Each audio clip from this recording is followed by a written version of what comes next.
రైతన్న సిరిసిల్ల జిల్లా వేములవాడలో ఈరోజు మన ఒక సిపిఎం పార్టీ నుంచి సిపిఐలో రైతు సంఘం చూసుకున్నటువంటి నాయకులు సిపిఎం పార్టీ నాయకులు సిపిఐలో జాయిన్ అవ్వడం జరిగింది. ప్రధానంగా రామంచి అశోక్.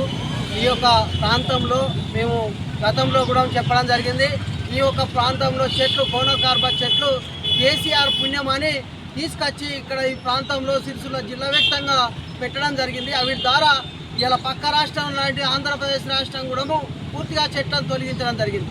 ప్రధానంగా చూస్తే ఇంకా ఇతర రాష్ట్రాలలో ఆ కోనోకార్బస్ చెట్లను తొలగించడం జరిగింది. వేములవాడలో మున్సిపల్ కమిషనర్ గారికి సిరిసిల్లలో కూడా పెట్టినప్పటికీ అప్లికేషన్లు కోనోకార్బస్ చెట్లు ప్రజలకు ఊపిరితిత్తులు ఖరాబ్ అవుతాయని, ఇబ్బందులు జరుగుతాయని చెప్పినప్పటికీ ఆ చెట్లను తొలగించడం లోపం జరిగింది. ఇలా ప్రధానంగా ఒక చెట్లను వెంటనే తొలగించాలి. కోనోకార్బస్ చెట్లను ఈ యొక్క ప్రాంతంలో ప్రజలకు ఇబ్బందులు కలిగే చెట్లు ఏవైతే ఉన్నాయో అవి తొలగించాలనేది కూడా మేము సిపిఐ పక్షాన డిమాండ్ చేస్తూ ఉన్నాం. వెంటనే తొలగించిన వీళ్ళలో పెద్ద ఎత్తున ఆందోళన కార్యక్రమం చేస్తామని సందర్భంగా తెలియజేస్తూ ఉన్నాం. ఈ రాబోయే మా మున్సిపల్ ఎలక్షన్ కానీ ఇలా సర్పంచ్ ఎలక్షన్లు కానీ ప్రధానంగా సిపిఐ అభ్యర్థులు బరిలో ఉంటారని సందర్భంగా తెలియజేస్తూ ఉన్నాం.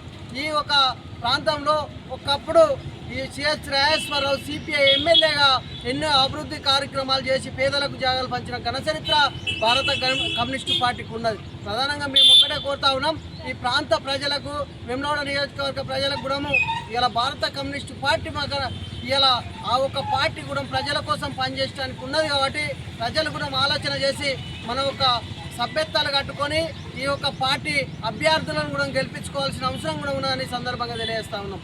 ప్రధానంగా చూస్తే ఈ నాంపల్లి పల్లగుట్టలు వంటి జాగాలు ఇలా దళితులకు 3 ఎకరాల భూమి ఇస్తామని కేటీఆర్ గారు కేసీఆర్ గారు ఆ దళితుల జాగాల్ని కాజేయడం జరిగింది. ఇలా ప్రధానంగా చూస్తే మరిపల్లి లాంటి ప్రాంతం ఇలా తిప్పాపురం పూర్తికుంటానైతేనేమి ఇలా దళితులకు ఎకరం ఉన్న వాళ్ళకు 2 ఎకరాలు కొనిస్తాం, లేని వాళ్ళకు 3 ఎకరాలు ఇస్తామని చెప్పి ఆ వాగ్దానంతో దొంగ వాగ్దానంతో వచ్చినటువంటి కేసీఆర్ గారు ఆ దళితుల జాగాల్ని లాక్కోవడం జరిగింది. ప్రధానంగా చూస్తే చుట్టూ మార్పుల గ్రామాలలో కూడా పూర్తి స్థాయిలో ఆ ఒక్క నిరుపేదలకు పేదలకు ఇచ్చినటువంటి జాగాలను కాంగ్రెస్ ప్రభుత్వం పూర్తి సర్వే జరిపి ఆ ఒక్క పట్టాలను ఇవ్వవలసిన బాధ్యత ఉన్నది. కాబట్టి లేని వీళ్ళ పెద్ద ఎత్తున ఆందోళన కార్యక్రమం చేస్తామని సిపిఐగా డిమాండ్ చేస్తా ఉన్నాం. భారత కమ్యూనిస్ట్ పార్టీ వర్ధిల్లాలి వర్ధిల్లాలి భారత కమ్యూనిస్ట్ పార్టీ వర్ధిల్లాలి వర్ధిల్లాలి సిపిఐ జిందాబాద్ సిపిఐ జిందాబాద్.